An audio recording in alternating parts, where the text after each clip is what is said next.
Fala galera, beleza? Estamos começando mais um Chega Aí Podcast. Hoje a gente está aqui com o De Santos. O De Santos é personal barber. Eu não sei se eu tô falando certo esse termo em inglês. Aí o De Santos vai me corrigir aqui se eu estiver falando errado. E ele é CEO também na Decálogo Barbearia e também é pastor. Bem aí, duas profissões, né?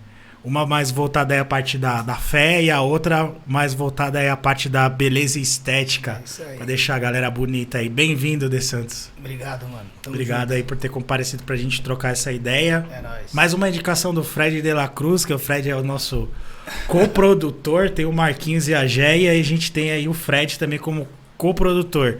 Ali, a Géia ali na direção, como sempre, Marquinhos ali do lado. Um salve pra vocês, um salve pra quem tá assistindo a gente. Não esquece de se inscrever no canal, deixa o like aí pra dar uma força pra gente, comenta também sobre o podcast, o que vocês estão achando, e logo logo a gente também vai criar um canal aí no Telegram pra vocês poderem trocar ideia com a gente, mandar pergunta na hora da gravação e uma série de outras coisas. Mas vamos lá. Santos, cara, obrigado.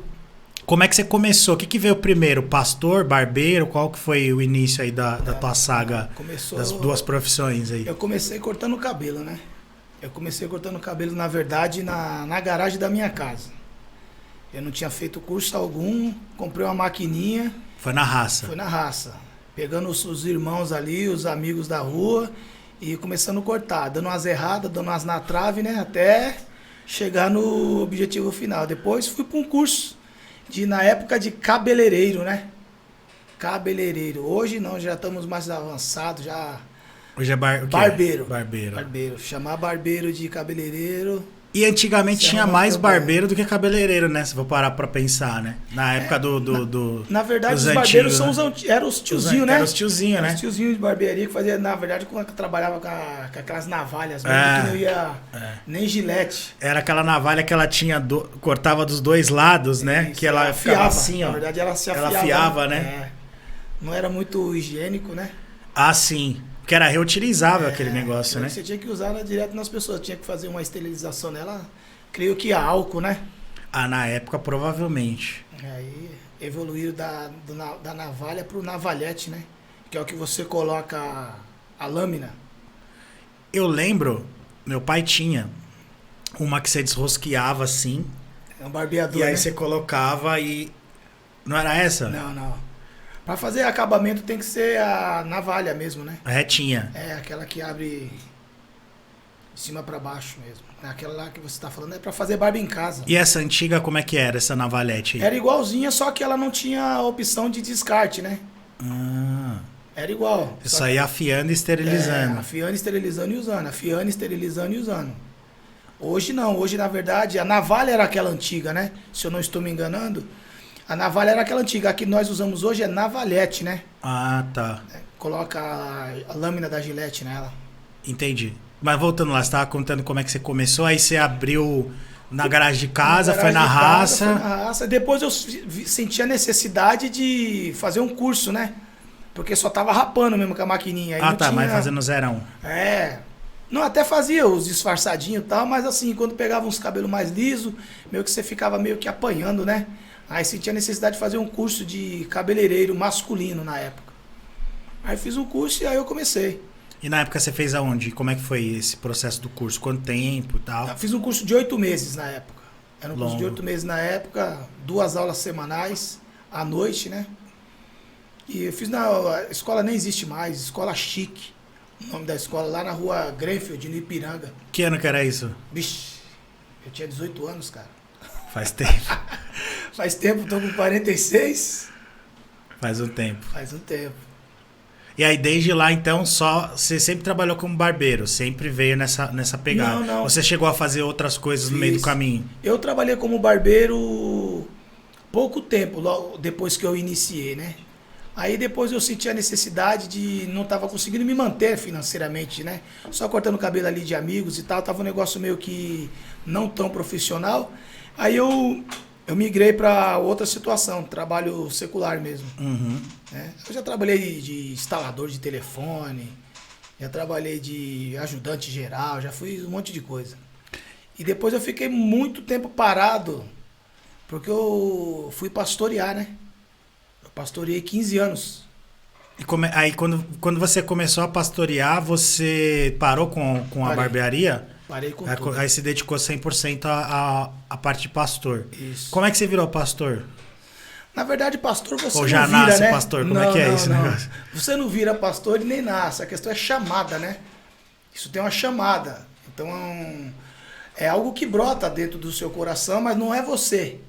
É algo que você não é pastor, você se torna pastor pelas circunstâncias daquilo que você vai apresentando espiritualmente diante de Deus, entendeu? O seu crescimento, a sua evolução, aquilo que você vai fazendo com as pessoas, que você vai atraindo as pessoas, que você vai ganhando as pessoas para agregar na comunhão da igreja, né? E aí as coisas vão evoluindo, e aí a chamada aparece, né? Mas como que é essa chamada, por exemplo? Você fazia parte de uma igreja, você estava envolvido dentro de um... Sim, sim. De uma Tava comunidade, e dentro aí você foi percebendo que você tinha um dom ali para falar com pessoas. Isso. Como é que foi isso? É mais ou menos isso daí mesmo. A gente vai fazendo. E depois a parte eclesiástica da igreja, que são os pastores que estão acima da igreja, ele só reconhece algo que você já está fazendo, né? Você já está fazendo, já está fluindo. Então só tem o reconhecimento de uma chamada espiritual, né? Então, uns são pastores, outros são presbíteros, outros são evangelistas, outros são profetas, outros são apóstolos. Isso aí são dons ministeriais, né? Então, ele que ramifica. Conforme o seu andamento eclesiástico, é onde você vai ser reconhecida a sua unção ministerial, né? Que se diz na igreja, né? E como é que você descobriu que você tinha esse talento para ser pastor dentro do teu convívio ali? Cara, na verdade eu não descobri. Na verdade não foi nem descoberto. A gente vai fazendo as coisas para Deus no campo eclesiástico e aí meio que você vai se conduzindo para aquela vocação, né? Como por exemplo, vou te dar um exemplo assim bem básico para você entender. Você tá vindo aqui numa mão de avenida e tem 5 opções para você entrar. Você vai em uma, você entendeu? E essa uma que você entra é essa uma que te faz chegar naquilo que na verdade você tem como chamada eclesiástica, né? Vocação. Sim. Mas eu pergunto em que sentido, assim, dentro da tua vivência ali naquela comunidade, provavelmente foi acontecendo coisas que você foi percebendo, falando, cara, eu acho que eu já tô sendo um pastor aqui. Porque, por exemplo, você poderia ser um cara que tocasse, ou um cara que fosse um apoiador, sei lá, de repente, do pastor. Eu comecei como igreja? Como é que você descobriu, assim, falou, cara, eu vou virar um pastor? Não, eu não falei que vou virar pastor. Isso daí... Quem fala isso, na verdade, já não é pastor. Tá. Porque quem é pastor, na verdade, nunca quis ser. Você entendeu? Entendi. E o contrário também é verdadeiro. O cara que fala, eu quero ser pastor, na verdade, ele já não é. Entendeu? Porque é algo espinhoso. Não é algo fácil. É algo espinhoso de fazer. Na verdade, depois que eu fui para a igreja, que eu me converti na igreja, eu comecei a fazer cultos na minha casa. Comecei a fazer cultos, comecei a reunir pessoas lá na minha casa, comecei a sair na casa de um, na casa de outro, falando, vai ter um culto lá na minha casa, lá, e eu convidava pessoas para fazer culto. Convidava pessoas para cantar, pessoas para pregar, e eu só dava a minha casa. E aí, com isso, as pessoas que iam conduzindo o culto me davam uma breve oportunidade ali para me falar alguma coisinha. Eu ia lá, abria a minha Bíblia, lia um versículo e fechava e já estava envergonhado. Só que isso daí foi indo, que chegou na evolução de fluir naturalmente tudo aquilo que eu fazia. Aí, outra hora, eu já chamava mais ninguém para estar dirigindo o culto. Eu já dirigi o culto. Eu já não estava mais convidando uma pessoa para pregar. Eu já estava pregando, entendeu? Então essas coisas vão fluindo de forma natural. E você fazia parte de qual comunidade na época de igreja? Eu me converti na igreja Nova Aliança, em São Caetano do Sul. Eu fiquei nessa igreja 2 cultos. E ali eu falei assim, não é essa comunidade que eu quero estar. E aí eu fui para a igreja evangélica Canaã, também em São Caetano. Eu quero mandar até um abraço aqui pro pastor Rogério Pardini e o pastor Anderson, que são 2 amigos. E lá eu fiquei 6 anos nesse ministério, de 6 a 7 anos. Lá eu fui batizado, lá eu me tornei obreiro, lá eu me tornei diácono e lá eu me tornei evangelista, que é um degrau abaixo do pastor. Entendeu? E aí pro pastor só foi quando eu estive em frente de uma igreja mesmo, né? E Para você virar um pastor dentro desse processo na igreja, você recebe uma ordenação de uma liderança ou você faz um curso, uma teologia, alguma coisa? Você recebe uma ordenação de uma liderança, né? Que nós chamamos de consagração, né? É uma ordenação. E automaticamente quem já tem um chamado vai estudar a palavra de Deus, né? Mas não é obrigatório, né? Você fala assim, você tem que ir lá fazer uma faculdade de teologia para ser pastor. Não é obrigatório, mas você não fazendo, algumas portas não serão abertas, né? Porque você fica limitado naquilo que você fala, naquilo que você expressa, da forma que você ministra as outras vidas, né, que estão te ouvindo, porque você tem que ter uma responsabilidade espiritual, né? Porque quem vai numa igreja, ele vai buscar uma direção, né?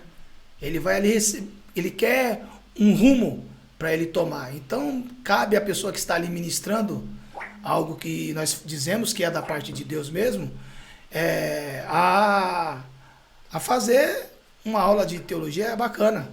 E aí você teve esse suporte na igreja? Tipo, ou você foi procurar isso fora? Eu tive esse suporte na igreja, né? A igreja, na verdade, eles oferecem o curso, né? De estudo bíblico na igreja. Só que o estudo bíblico da igreja, ele não é um curso teológico, né? Ele não é um curso teológico. Então, tipo assim, eu vi a necessidade de eu buscar mais, me aprofundar mais, entendeu? E o curso teológico, ele te dá muito mais profundidade no conhecimento. Não é uma faculdade, né? Eu fiz uma faculdade, eu estudei 5 anos de teologia. Essa faculdade de teologia faz parte da organização que você estava ou fora? Não. Eu fiz um seminário fora e depois eu porque tem umas faculdades teológicas, né? E depois eu fiz o reconhecimento no Mackenzie. Ah, tá. Eu validei o meu... Acho que a Igreja Batista tem uma faculdade também, né? A Igreja Batista, a Metodista, a Presbiteriana, que é a Mackenzie, a Assembleia de Deus, ela tem uma, mas só que não é uma reconhecida, né? Ainda, eu acredito que são essas as... E não tem conflito de ideologia? Por exemplo, qual que é a vertente dessa igreja que você estava? Meio que tem uma indicação do tipo de faculdade que você tem que fazer, por de repente ter, sei lá, dogmas diferentes, práticas diferentes, porque a gente sabe que dentro da igreja evangélica existem vertentes, né? Então você tem os pentecostais, conservadores, neopentecostais, então... na verdade, cada um vai procurar, né? Eu sou pentecostal, né? Eu sou pentecostal, na verdade eu procurei fazer um seminário livre, interdenominacional, entendeu? Eu não queria estudar com nenhuma tendência a nenhum tipo de denominação, entendeu? Então eu fiz um seminário interdenominacional e depois foi o que eu falei, eu só fiz a validação na faculdade Mackenzie, né? Mas assim, o Mackenzie ele tem uma visão presbiteriana. A Batista tem uma visão da Batista, entendeu? A Metodista tem a visão da Metodista e tal. E eu não conheço uma faculdade pentecostal, entendeu? Então tem os seminários, né? E tem as interdenominacionais, né? Porque essa questão da faculdade é mais tradicional, né? Acho que esse movimento neopentecostal não deve ter por conta disso, né? Porque é algo mais novo, né? Surgiu depois, né? Surgiu depois. Você sabe quando que começou esse movimento? Não, cara. Agora você me pegou na data específica, não. No Brasil, eu acredito que o movimento pentecostal chegou com as Assembleias de Deus, né? Chegou com as Assembleias de Deus. E o ano não me fugiu agora. Mas chegou com as Assembleias de Deus. Já tinha as outras denominações aí, eu acredito a presbiteriana que chegou, acredito antes, a batista também. Mas o movimento pentecostal chegou com a Assembleia de Deus. Você hoje faz parte de uma denominação, eu lembro que você comentou também, aqui quando a gente estava meio que trocando ideia, que você abriu uma igreja, né? Sim. Uma denominação. Como é que foi isso? Eu fiquei 7 anos na Igreja Canaã, e nesse período eu fui fazer uma viagem missionária, né? A pedido até do meu pastor, que falou assim, vai fazer uma viagem missionária lá no lugar tal. E quando eu fazia essa viagem missionária, eu fui visitar um pastor conhecido na cidade de Maceió por Profeta Eloy, né? E eu fui lá e nós oramos, e através de uma revelação, né? Na oração, ele disse que Deus tinha colocado um ministério na minha mão, né? Que era para eu ser o fundador de um ministério. E eu tomei um baque, porque eu nunca quis ser pastor de igreja, eu nunca quis tomar conta de igreja. Eu tinha desejo de pregar. Pregar, de falar as boas novas e tal, mas de estar na frente de uma igreja, eu falei, não, eu não quero. E aí ele pegou, me deu essa direção e eu cheguei e falei com o meu pastor, né? Falei, olha, vocês pediram para eu ir lá e eu fui. E ele falou, a revelação que veio da parte de Deus para mim foi que eu tinha que estar à frente do ministério. O que que eu faço agora? E daí foi que eu fui. Mas o que eles falaram pra você na época? Vai em paz ou falou, não, ele tá doido, esquece essa Não, profecia? eles não falaram isso porque eles conheciam, né? Quem era, eles confiavam então no cara, eles já tinham ido lá. Na verdade, eu fui lá por indicação deles, né? Sei. Então, assim... Ah, não, mas de repente, como era um conflito de interesse ali, eles falavam, dessa vez ele não acertou muito, não, esquece. Eles perguntaram como é que foi, eu disse, mas assim, eles ficaram assim um pouco... receoso de perder um obreiro. Ele é muito bom, mas dessa vez eu acho que ele não estava muito...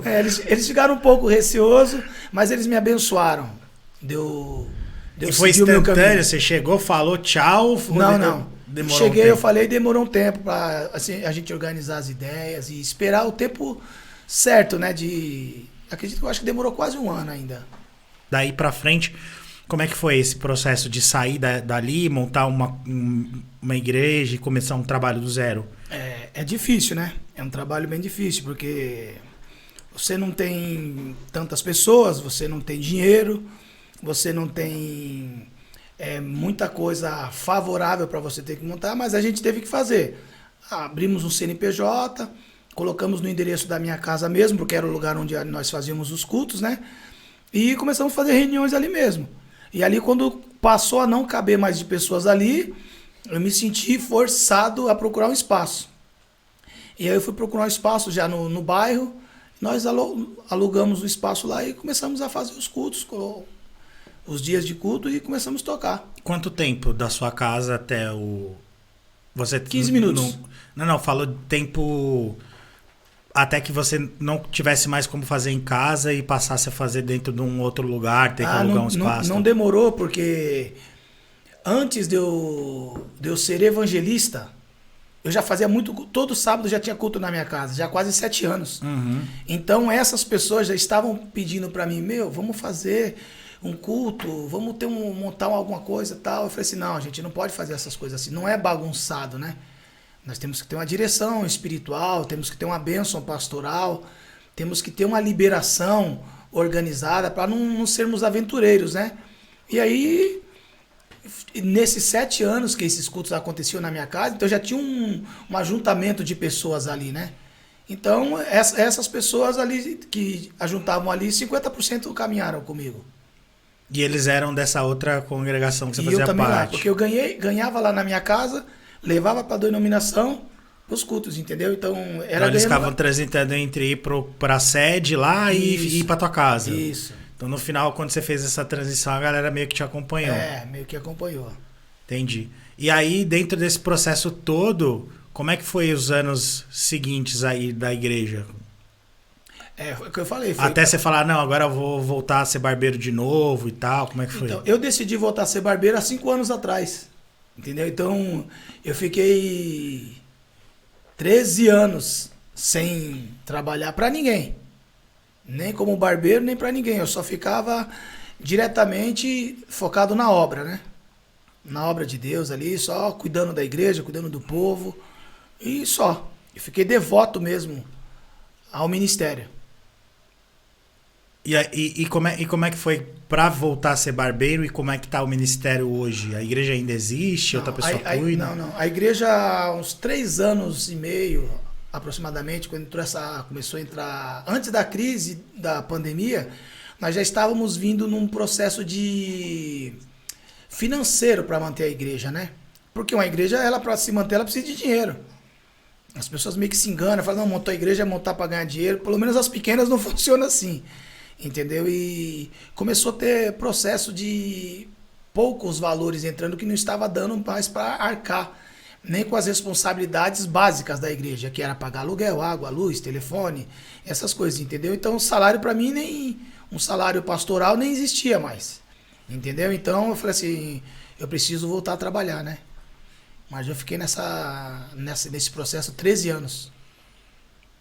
E hoje a igreja não... E a barbearia, você abriu, já foi direto montando o negócio pra barbearia? Foi trabalhar com alguém? Não, fui trabalhar com... Primeiro eu fui trabalhar com uma sobrinha minha, que ela tinha um salão, né? Aí eu voltei e fui trabalhar com ela, um salão feminino.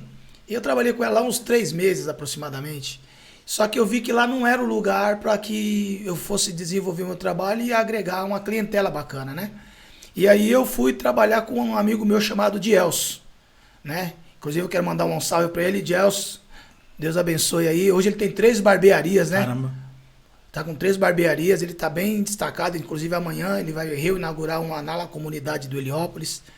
Um cara bacana, trabalhador, esforçado. E eu trabalhei com ele ali 1 ano. E depois desse 1 ano eu saí, fiquei aproximadamente uns 6 meses procurando trabalhar em uma outra barbearia. E como eu não achei, eu fui e montei uma. Né? Eu montei a minha barbearia, que é aqui, eu sou dono na Decálogo Barbearia, né? Por que decálogo? Decálogo significa as 10 leis de Deus, os 10 mandamentos, os 10 princípios. Então tem tudo a ver comigo, né? Os 10 mandamentos. Aí eu escolhi o nome Decálogo. E eu achei o nome pesado, forte. Como é que você descobriu esse nome? Na Bíblia? Na verdade, esse nome não aparece na Bíblia, né? O nome Decálogo não aparece na Bíblia. Os 10 mandamentos, sim, né? As leis de Deus, sim. Eu tava que nem um louco, cara, indo na internet procurando. Eu preciso do nome de barbearia. Eu ia lá, pensava no nome, ia lá, colocava na internet, tava lá o nome. E eu fiquei uns 3 dias, falei, caramba, como é que eu vou montar uma barbearia? E o nome que não me vem, que não salta.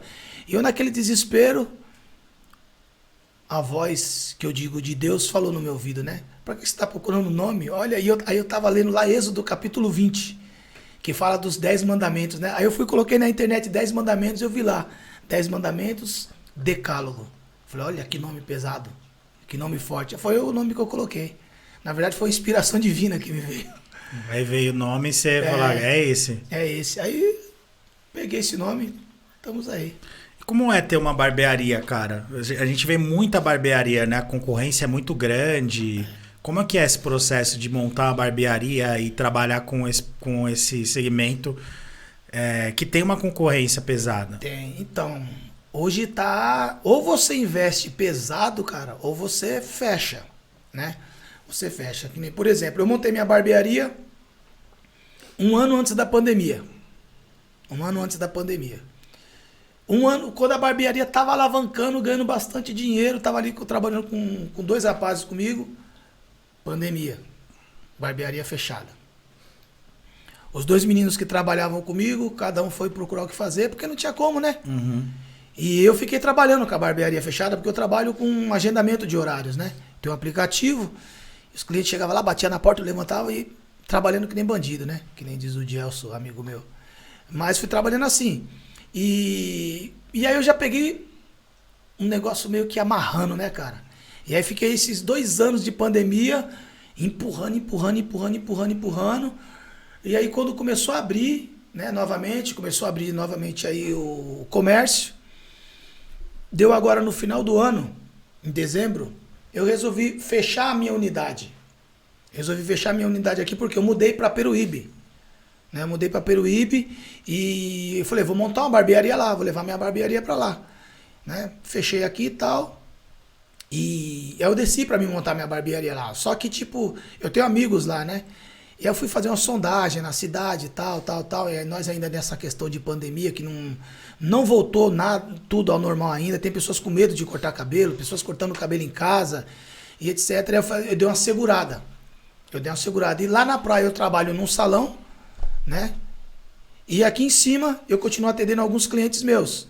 Então lá na praia eu trabalho no meio da semana em um salão. E aqui em São Paulo eu atendo no estúdio, Mauros Studio Hair.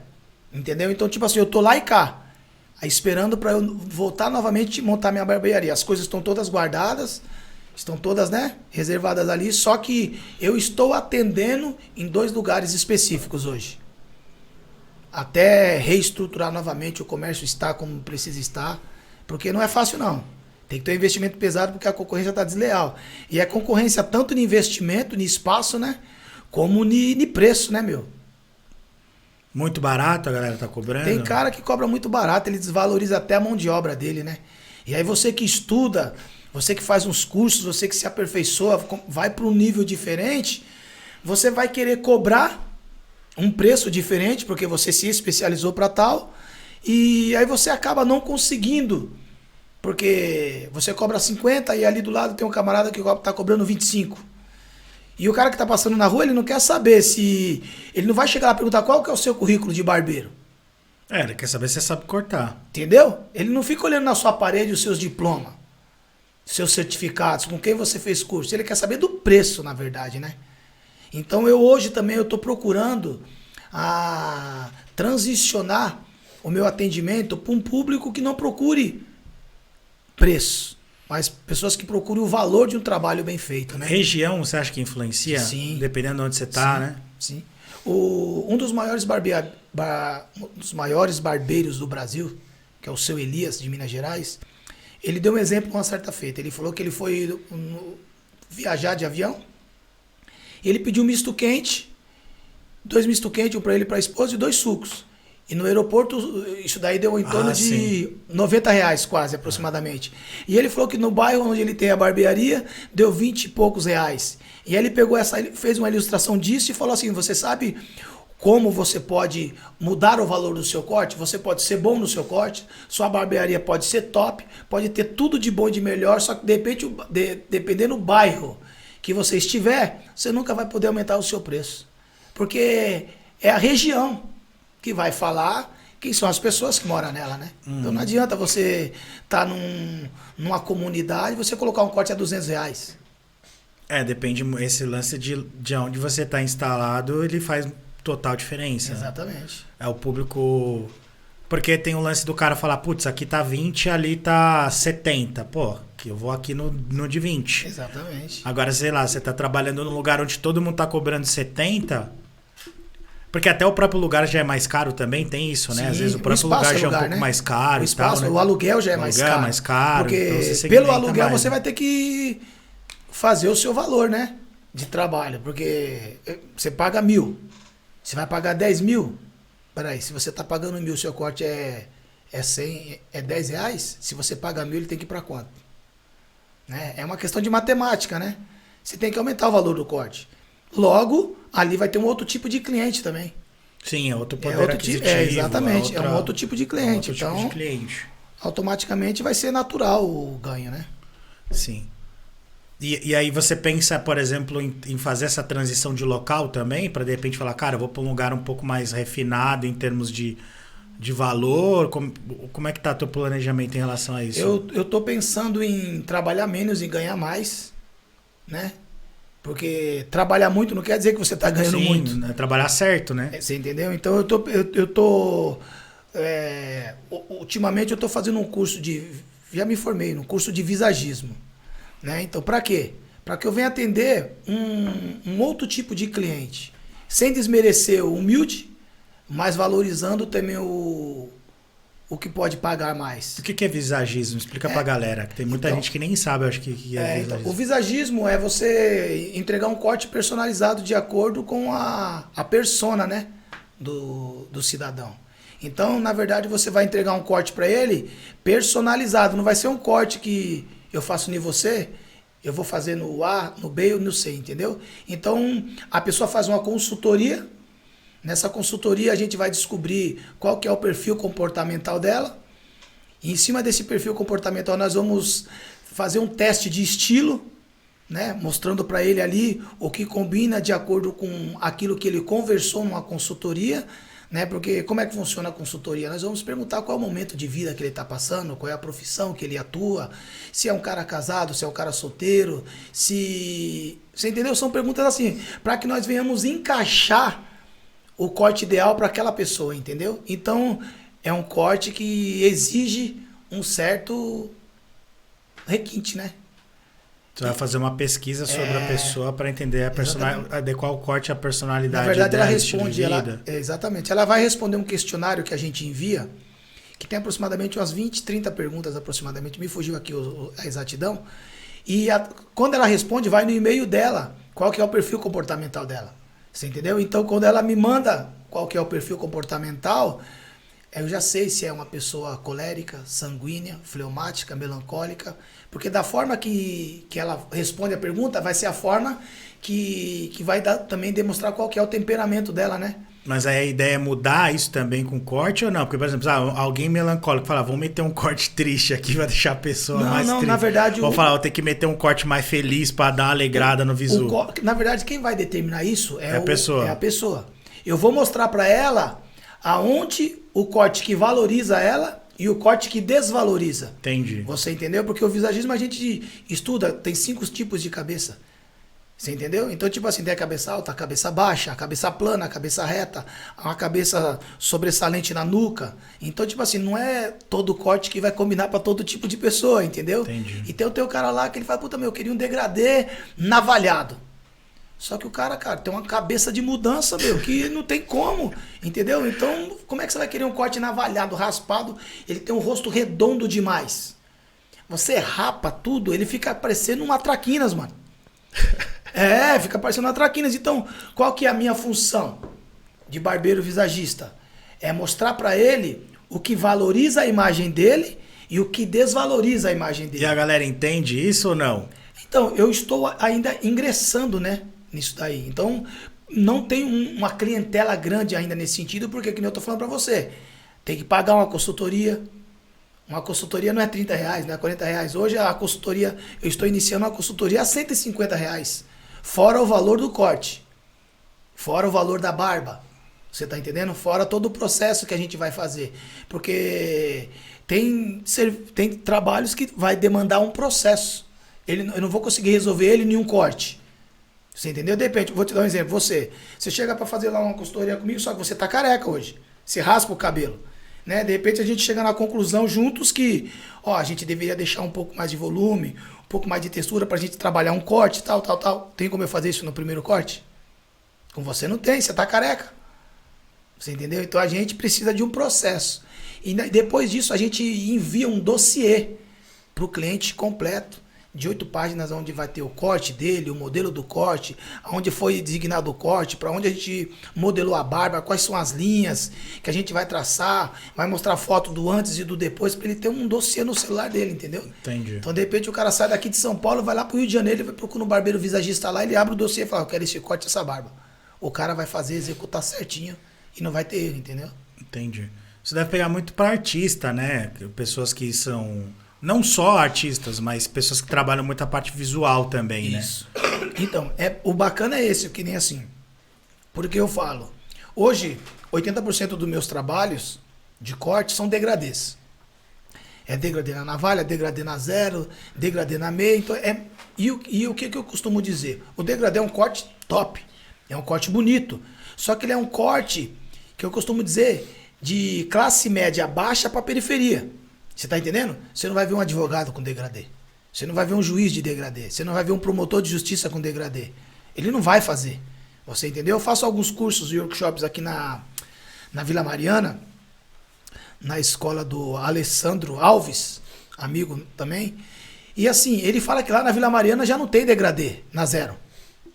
Ele fala que nunca ninguém chega no estúdio dele, no salão dele, para fazer um degradê na zero. O degradê é na 2, na 1, na meia. Ele fala assim, nossa, eu fico vendo vocês falando que fazem degradê na navalha. E é. E aquele que tem um topetinho que os caras pintam colorido, será que tem uns promotor com uns não desses? Não dá. Você não vê artista na televisão, assim. Essa é mais quebrada, né? É um corte mais quebrado. E jogador de futebol, né? É. Os cantor, que queimaram na agulha, entendeu? Os sertanejos e tal, mas assim, outra profissão você não vai ver. Porque não fala. Tem coisa que também é mais moda, sei lá, moda mais popular, vamos dizer assim. Exatamente. Né? Depois vai ver o Neymar com o cabelo mais nessa linha, vai ver os caras, os moleques mais... Jogador de futebol. Jogador de futebol mesmo, basquete, entendeu? Então, tipo assim, agora você não vai ver um empresário. Depende do tipo de empresário, né? Entendeu? Se for uma coisa mais descolada, é capaz do cara até fazer, né?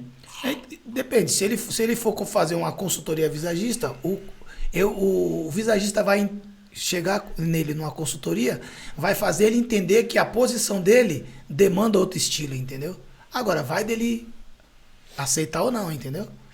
Mas ele vai falar, vai chegar numa... Falar assim, olha, cara, Você precisa ter uma imagem que te valoriza, entendeu? Não como um menino. Você precisa ter uma imagem que te valoriza como empresário, entendeu? Então, é bacana você ter um corte personalizado para você. É o que a gente tá trabalhando lá no Fred, né? Estamos no processo. Você chegou lá bem estragadinho. A gente estamos aí para deixar ele menos feio. Vai melhorando aí, Fred. Aos poucos vai melhorando a lata. A lata. Vai dando uma melhorada. Vai. Jé, tem pergunta aí? Você, Marquinhos? Eu tenho, Vitão. Manda aí. Primeiramente, aquele bom dia, boa tarde, boa noite. Sempre muito bom. Então, eu tenho uma pergunta em relação à parte do... Como você estava dizendo, que você recebeu o chamado para ser pastor e tudo mais. Como você vê... Na verdade, são duas perguntas. Como você vê a parte do fanatismo religioso dentro da sua religião, que é claro que você mais convive. Eu digo fanatismo em relação a de achar de que algumas pessoas acreditam que a religião que ela segue é a verdade acima de qualquer outra pessoa. E pelo tempo que eu já tive em relação a frequentar a Igreja Católica, via de uma outra forma. E hoje, como candomblessista, tem um pouco daquela forma que eu via do candomblé e acredito que isso não seria, tipo, a minha religião é a verdade, e sim... Mais uma. É uma coisa que eu acredito, né? É uma coisa que eu tento levar pra frente. O que você vê em relação a isso, dentro da religião que você segue, em relação ao chamado que você estava dizendo, que você recebeu o chamado que você não queria? Como que foi as pessoas à sua volta quando você disse que ia seguir esse passo? Então, vamos lá por partes, né? A primeira pergunta que você fez sobre o fanatismo. O fanatismo religioso, independente de qual seja a religião, já é algo muito ruim, né? Já é algo muito ruim, porque a palavra fanatismo já está sendo algo negativo. Independente, né, da vertente religiosa. Independente da vertente. É algo que, tipo, eu não acho bacana. Entendeu? Agora, falar de religião é outro algo complicado de falar. Eu tenho a seguinte verdade comigo, e é nessa verdade que eu acredito. Seguir as escrituras, irmão.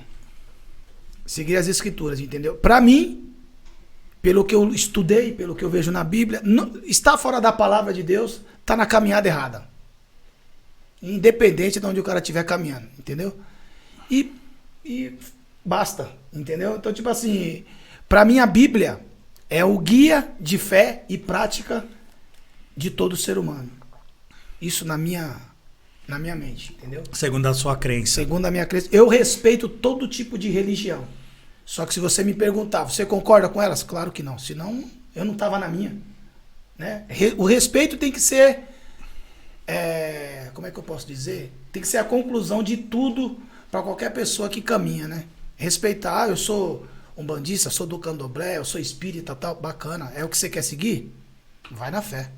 Entendeu? O que você acha? Fala assim, eu acho bacana a gente não entrar nessa vertente aí de questionar, porque a partir do momento que você tem a sua, eu tenho a minha, se a gente for entrar num embate, vai acabar... É que nem política, cara. As pessoas dizem que política, religião e futebol, né, acabam não se discutindo. Mas você não acha que aí que tá o erro, não tô dizendo em relação à sua religião, tá? Sim, pelo amor de Deus. Mas você acha que aí não tá o erro, porque eu vejo assim, que essas coisas elas devem ser debatidas e discutidas, porque são pontos de vista diferentes e são ensinamentos e conhecimentos diferentes. Eu acredito que a partir do momento que o ser humano ele tem uma visão fechada para determinada coisa e ele não consegue ouvir diferente do seu, ele acaba criando certos preconceitos e preconceitos.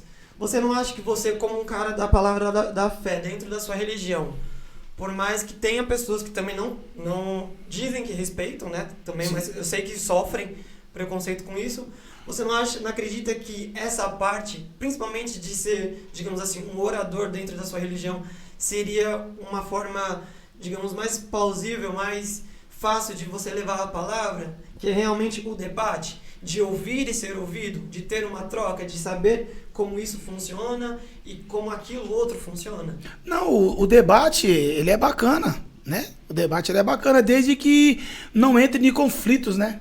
Porque o debate, a palavra debate já parece que é um negócio meio que vai sair uma faísca ou de um lado ou do outro. Quando a gente vai ver, né? A gente fala, você está falando da religião, mas vamos aqui fazer um adendo dentro da política. Quando a gente fala em debate político, a gente vê que nunca acaba como começa, né? Nunca acaba como começa. Bom seria, né? É Marcos, né? Isso. Ô Marcos, bom seria se, tipo assim, sentasse todo mundo para conversar e ouvir e ponderar os prós e os contras de todas as religiões, porque tem prós e contras em todas as religiões, sim. Você entendeu? Sem apontar o dedo, né?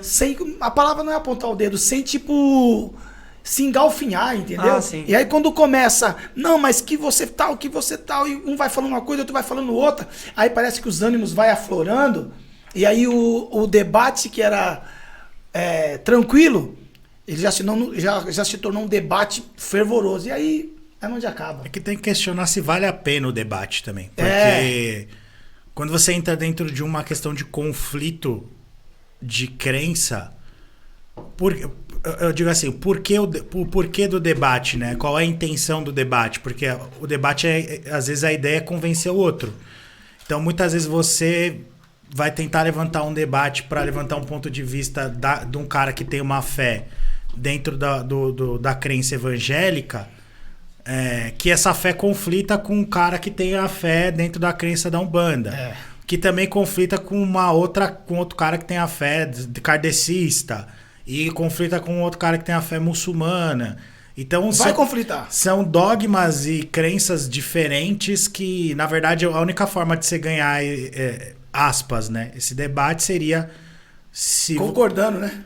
Exato. É o que não vai acontecer. Que não vai acontecer. Exatamente. Eu acho que o grande lance é a tolerância. É o que você falou. Respeitar cada um que tem a sua religião e conviver pacificamente, cada um com a sua crença. O problema hoje é que há o extremismo, né? Que talvez seja esse o ponto que o Marquinhos quis colocar, que é muitas vezes assim, o cara que tem a fé da crença evangélica é extremista com relação a Umbanda, e aí acaba demonizando, e aí acaba perseguindo e tudo mais, enfim, né? Mas obviamente também que uma pessoa não pode ser responsável pela prática de outras pessoas. Cada ser humano responde por exatamente. Si, né? Mas rola, né? A gente sabe que tem essa perseguição. Rola tanto na nenhuma quanto na outra. Sim. Entendeu? Porque tem pessoas e tem pessoas, né, cara? Aí entra o fator ser humano, né? O fator ser humano é complicado. Já tem pergunta aí? Tem mais alguma pergunta, Marquinhos? Quer fazer? Não, na verdade era... Respondi? Respondeu. Uma foi... Não, eu fiz duas. Mas eu respondi as duas ou foi só Não, uma? você respondeu uma só. Qual que era a outra? A outra era sobre a parte sobre a parte como você é um cara que leva a palavra e tudo mais, em relação a levar essa palavra de uma forma de aprendizagem e tudo mais mesmo. Uhum. Na verdade, eu acho que entrou muito no que a gente estava falando, e só para complementar, na verdade, o que o Vitão falou, em relação, assim, ao extremismo, ele, que nem você estava dizendo, ele existe em toda religião, todo pensamento de determinadas pessoas, seja politicamente ou religiosamente. Mas eu acho interessante ouvir e ser ouvido. Quando eu digo também extremista, em relação a não somente a intolerância religiosa, mas, por exemplo, que nem eu tinha dito, de que a minha verdade tem que ser a verdade universal, sabe? Então, é sempre bom a gente ouvir pessoas diferentes e pensamentos diferentes. Sabe posso chamar de Marquinhos? Pode. Marquinhos, sabe o que eu acho assim bacana? Marcão que não dá, né? O que eu acho bacana, sabe? Tipo assim, qual é o livro mais vendido no mundo? A Bíblia. A Bíblia. Toda casa tem uma Bíblia, por mais que muita gente não leia. Depende. Se for um agnóstico ou um ateu, provavelmente não teria. Não, mas assim, né? Mas a maioria. Se você for pegar 10 casas, sim. 8 casas vai ter uma Bíblia. Provável, até Independente da religião, se for protestante, católica, tem uma Bíblia. A pergunta que me queima na minha mente, no meu coração, é o seguinte: para que você tem uma Bíblia, que é um livro espiritual, você concorda, Marquinhos? É um livro espiritual, que você não lê ela para você colocar em prática o que ela te orienta? Talvez por tradição. A gente é um país de tradição católica, certo, cristã, mas foi colonizado. Aí entra o que ele falou, religiosidade. Sim. Você entendeu? Então, tipo assim, ter algo dentro da sua casa, isso, eu não tô falando que isso é uma verdade que não cabe de questionamento. Não tem sentido você ter uma Bíblia, que é um manual espiritual para te orientar, se você tem lá é porque você concorda. Eu discordo um pouco desse argumento. Pelo seguinte... Desculpa. Tá. Por que eu vou discordar um pouco? Porque pode ser que você tenha uma Bíblia para estudar historicamente, porque a Bíblia também tem uma vertente, por exemplo, de estudo da Bíblia que não está ligado a alguém que acredita exatamente no que está ali. Pode ser que você entenda a Bíblia como um conto, uma mitologia, um livro histórico. Assim como você... Por que eu estou te dizendo isso? Vamos imaginar o seguinte, um cara que seja ateu. Né? Um cara que é cristão, ele é cristão e ateu de todas as outras religiões. Então você acredita, por exemplo, no Deus da Bíblia, que tá lá, mas você não acredita no Alcorão, você não acredita nos outros deuses, você não acredita em Thor, você não acredita em nada disso, você acredita no Deus da Bíblia, que tá lá.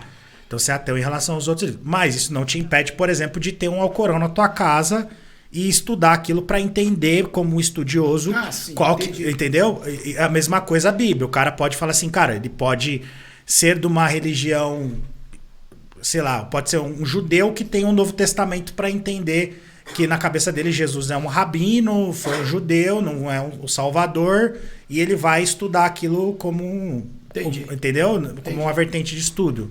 Não necessariamente como uma crença, uma profissão de fé. Quando a gente dá uma resposta, a gente dá embasado naquilo que a gente tem como experiência pessoal. Sim, né? A gente traz eu comprei uma Zohar e eu li ela toda. A Zohar é um livro místico judeu. Sim. E aí eu peguei e li, eu vi que tinha umas viagens lá naquele negócio, coisas que tipo eu não acredito.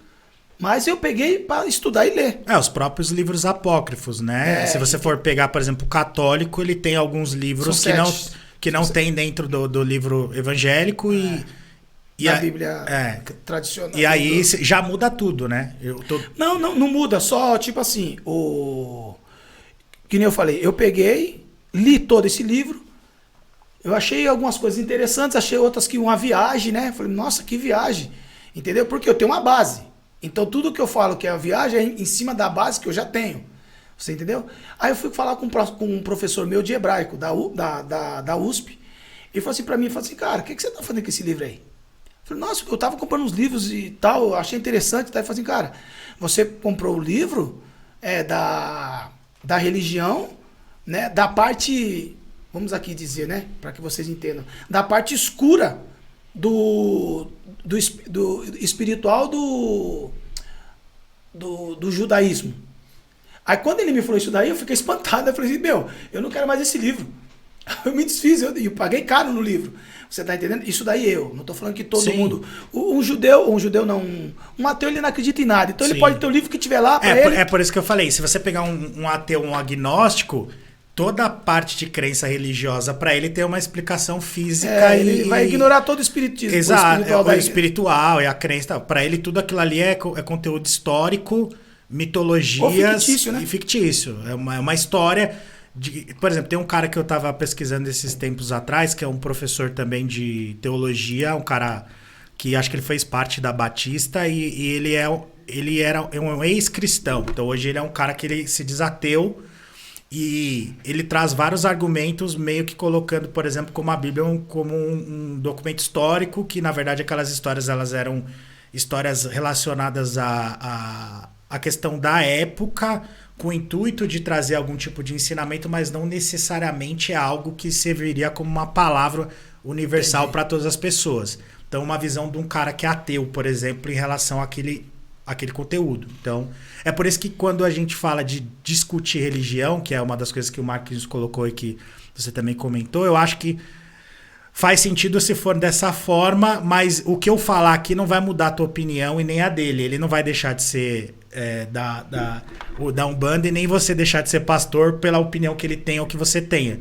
Por isso eu acho que é uma discussão meio que... Você pode até discutir, molhado, mas vai chover no molhado. Você não vai mudar, ninguém vai mudar a opinião de ninguém. Sabe? Mas só... Eu acho que eu acho importante isso também que você falou, Vitão, como exemplo, porque acaba sendo... Conhecimento. Conhecimento Sim. e informação nunca é demais. É verdade. Por mais que a gente não mude nossas crenças, a gente pode ter uma visão diferente. Mas se você vier com esse objetivo. Sim, não, Se você vier com o objetivo de trocar a opinião do outro, você não vai chegar a lugar nenhum. Não, vai sair faísca. Não adianta. Não, eu acho assim, mudar a opinião não vai ser... Eu chegar e falar assim pra você, um exemplo, tá? Você tinha dito que você era São Paulino, né? Uhum. Eu sou corintiano. Não vou chegar aqui pra você e falar assim, cara, nos últimos 10 jogos, o Corinthians ganha de mata-mata, o Corinthians ganhou do São Paulo. Não adianta. Você vai mudar? Não vai mudar, né? Então não adianta. O argumento tá sendo fraco. Né? Então... Não, e por mais que seja forte, você pode pegar um dado, um número e falar, ó, fazem 10 anos que São Paulo ganhou X títulos e esses outros times ganharam Y títulos. Pela lógica, se você é um torcedor e você escolher qualquer outro time desse, você vai ser mais feliz, porque esse time ganha mais título e tal, não sei o que, não sei o que. Beleza, tá lá, tá no papel, é matemática. Tá, você vai deixar de ser São Paulino? Não. Mas a questão da religião, acontece muitas mudanças de uma para outra, viu? Acontece, mas é a escolha própria. Sim. Na verdade, é você que já tá procurando a mudança. Exato. É você que já tá uma coisa natural que você vai atrás. Você está no lugar aonde você não está se sentindo com as coisas realizadas que você... As suas convicções lá estão mais em dúvida do que com certeza. Aí você fala, aqui não tá bacana. Sim. Vou para outro lugar, entendeu? E aí você... É onde acaba mudando. Como tem os desigrejados, a galera que deixa de frequentar igrejas, como você tem um monte de coisa, ex-crente, ex-espírita, ex-ateu, um monte de coisa. Então também é normal, assim, meio que faz parte. É verdade. Eu lembrei da outra pergunta, que a gente acabou se aprofundando nisso, em relação a ser pastor, né? Que você tinha dito que você recebeu um chamado e tudo mais. E eu tinha perguntado como foi as pessoas que estavam à sua volta, como elas reagiram, se elas entenderam, se elas aceitaram. As pessoas, principalmente na verdade, se tinha uma crença diferente ou não. Não. As pessoas que estavam à minha volta, tudo ficaram super felizes, porque eu nasci em berço evangélico, né? Então, tipo assim... As pessoas ao meu redor falando de família, nossa, ficaram super felizes, entendeu? Os amigos que já viam eu fazendo culto já estavam desejosos por aquilo, entendeu? Então quando se consolidou, né, a minha chamada, que nem o Vitão, né? O Vitão falou que a minha ordenação, né, houve uma festa bacana, você entendeu? Então, tipo assim, as pessoas que estavam ao meu redor ficaram muito felizes. Então, tipo assim, teve amigos meus que eu nasci no berço evangélico. Eu me desencaminhei um período da minha vida, que de repente, numa próxima oportunidade, a gente pode falar desse assunto. Eu parti para o mundo do crime. Pode comentar, cara. A gente você não entendeu? Tem problema. Eu parti para o mundo do crime. Então, tipo assim, eu me envolvi no crime, na criminalidade, eu me tornei traficante na região onde eu moro. Muitos amigos que andaram comigo, que hoje já não estão mais vivos e tal, falaram para mim quando eu me converti. Eles me chamam de Xande lá, né? Na comunidade lá do Heliópolis, lá de onde eu sou. Que eu não moro mais agora, mas eu sou bem conhecido lá. E falou assim, você não vai ficar um mês na igreja, cara. Você não tem pegada pra estar na igreja. Não existe você ficar na igreja. O cara que nem você, vindo da vida que você vem aí todo torto, se envolvendo com mulherada pra lá e pra cá, você não vai conseguir ficar na igreja, velho. Porque quando você se converte, eu tô falando de uma conversão genuína, Vitão. Você muda da água pro vinho, mano. Você muda da água pro vinho. E só sabe disso quem passa por essa verdadeira conversão. E aí, eu já estou, cara, acho quase 20 anos. E eu nunca saí da igreja. Esse ato seu de ir pra criminalidade, que é o hiato na parte da religião, da igreja, quanto tempo foi? Não, eu me envolvi no crime logo antes de eu começar a cortar cabelo. Dos 17 anos até uns 19 anos, assim, eu fiquei pesado. Uns 3 anos, né? Entendeu? Então, eu dava uns desbaratinhos pra minha mãe, que eu tava trabalhando, mas na verdade eu tava em outras pegadas, entendeu? Entendi. Mas eu também não fiquei muito tempo. Eu me tornei dono de biqueira ali, mas graças a Deus, foi tudo um curto período. Porque senão, de repente, eu acho que eu não tava nem aqui, né, irmão? Porque muitos que caminharam comigo e que eu caminhei com eles já não estão mais aqui nem para contar a história. Tem alguns aí que, creio eu, que Deus tá dando um livramento ainda para ver se arrepende da caminhada. Mas tá na loucura também. Tá na loucura até agora. Mas já tirou cadeia, já tomou tiro, né? A gente não vai falar nome por questão de ética, não, para não expor ninguém, mas... Entendeu? Mas a maioria tá tudo sepultado. Já tem outra geração nova aí que chegou aí que não sabe nem quem eu fui. Né? Mas é melhor ser reconhecido como Zé Povinho, né? É. É melhor, mais tranquilo. Pelo menos você tem a garantia de caminhar mais uns anos, né? Não adianta nada você estar ali nessa pegada e morrer cedo, né? Acaba não fazendo muito sentido também. Complicado. Cara, tem alguma coisa que a gente não te perguntou que você gostaria de falar e gostaria de ter comentado? Eu acredito que vocês perguntaram bastante coisa. Fez um pente fino aí na história. Fez um resumão aí bacana. Boa. A gente tem um quadro aqui, já indo aí para a parte final do episódio, onde a gente pede algumas indicações que são dicas culturais de filmes, séries e músicas. Uhum. Então, geralmente a gente fala 5 músicas, séries e filmes, mas você pode falar menos ou mais de um, menos de outro, isso é tranquilo. Então seria 5 músicas que você gosta ou artistas que você gosta de ouvir, né, musicais. Seriado, se você for de assistir série, às vezes a galera não é muito de série, e filmes. Cara, música eu não vou conseguir indicar nada. Posso indicar na minha área gospel. Sim, é o que você curte. Hoje no gospel, bastante assim, que a gente ouve bastante, eu ouço bastante Fernandinho, né? Eu gosto muito dos louvores da Eixla, né? Diante do Trono, eu nasci ouvindo Diante do Trono. Hoje eles estão mais light de fazer, né? Eu sou muito ainda das antigas, né? Eu acredito que assim, de 5 eu consigo falar mais desses 3. Assim. Que você curte mais, ouve mais. Que eu gosto de ouvir mais. Ultimamente eu não tenho gostado muito dos atuais, sabe? Os atuais estão assim, banalizando muitas letras dos louvores e eu prefiro ficar lá nas antigas mesmo ainda. Mas dos que chegaram aí, o Fernandinho é um bom. Legal. O Fernandinho é um bom. Séries, você costuma assistir? Série eu assisto muito, cara. É. Nossa. Sério, eu assisto. Fala umas boas aí pra gente. Isso é louco. Game of Thrones é a melhor. Essa é a melhor mesmo. Game of Thrones, Vikings. Também é boa. Prison Break.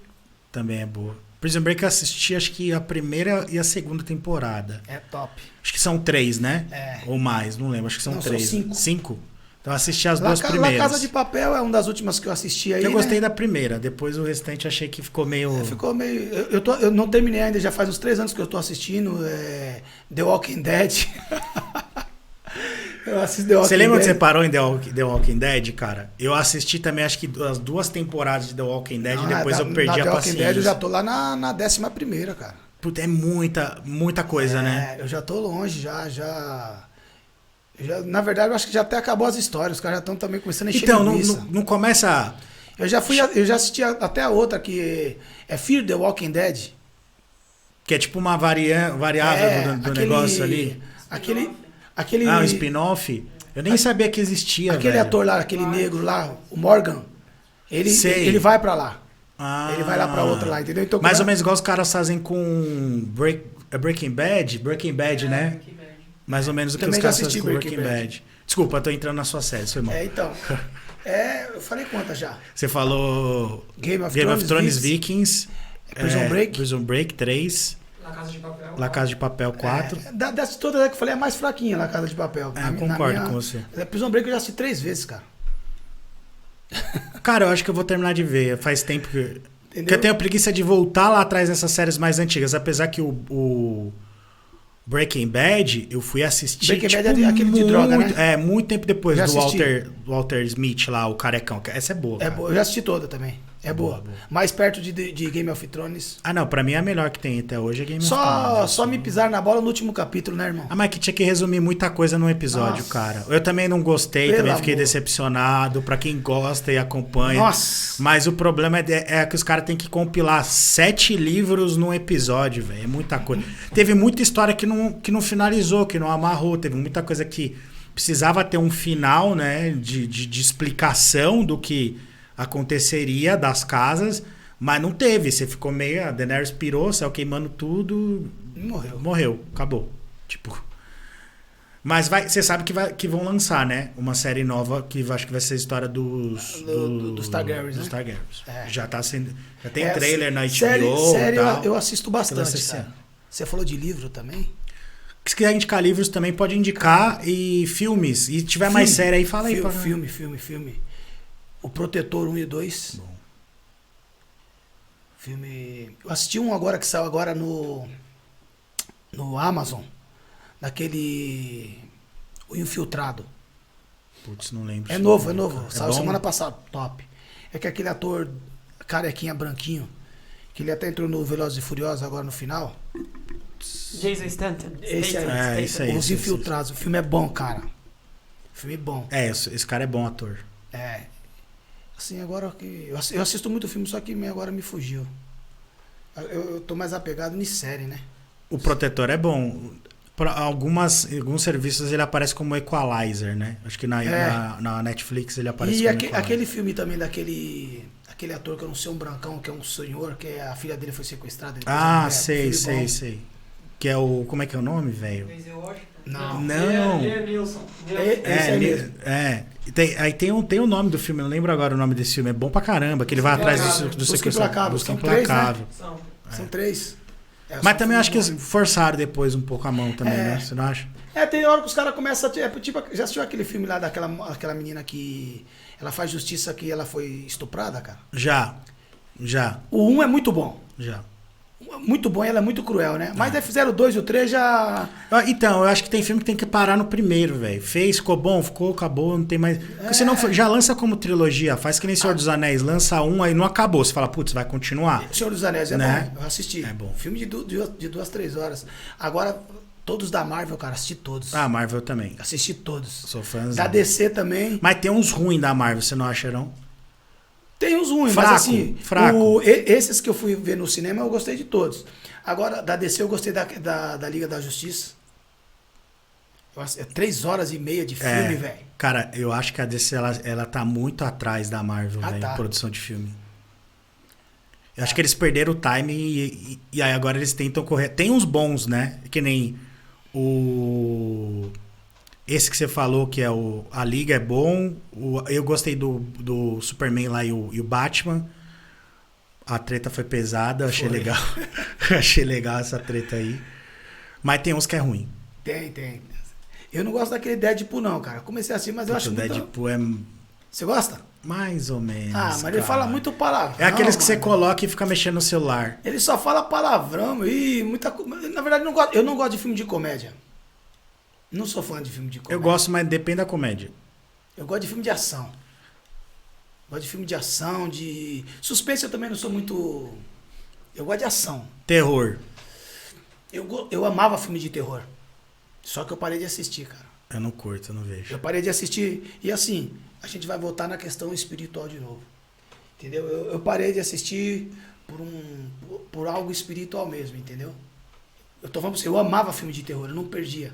Mas aí, tipo... Me veio um despertar assim que, tipo, pra mim, você tá fazendo errado. Entendeu? Tá abrindo uma janela, um portal dentro da sua casa aí que desnecessário. E aí eu parei. Entendi. Entendeu? Livro, tem algum que você quer indicar? Cara, eu vou indicar pra vocês de um cientista cristão, o nome dele é chamado Adalto Lourenço. O livro, ele tem o Gênesis 1 e 2, ele vai falar sobre a criação da humanidade. Da humanidade, começando em Adão e Eva e chegando em todas as raças do mundo hoje. E ele explicando, não por religião não, ele explicando por DNA.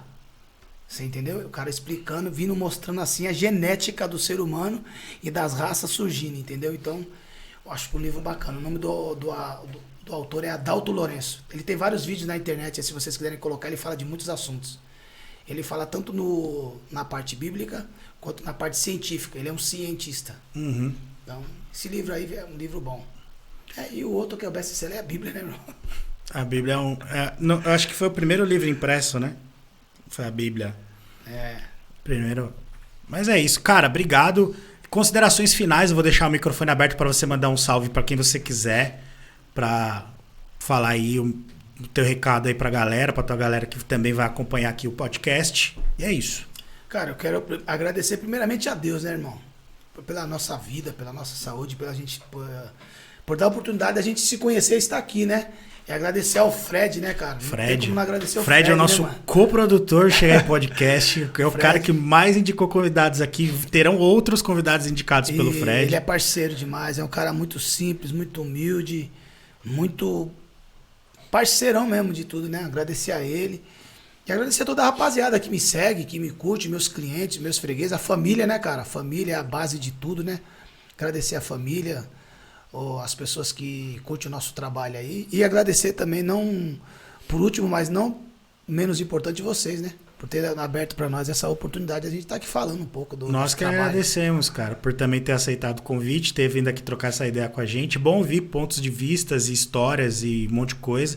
Você é o primeiro barbeiro que a gente entrevista e também o primeiro pastor que a gente entrevista. Então a gente tá estreando aqui. Bacana. Obrigado por ter comparecido. Galera que tá aí com a gente também até agora, obrigado. Gé, ali nas direções, valeu. Marquinhos também. Galera, não esquece de se inscrever no canal, deixa um like aí, comentário, compartilha com a galera aí também. E é isso. Valeu, até a próxima.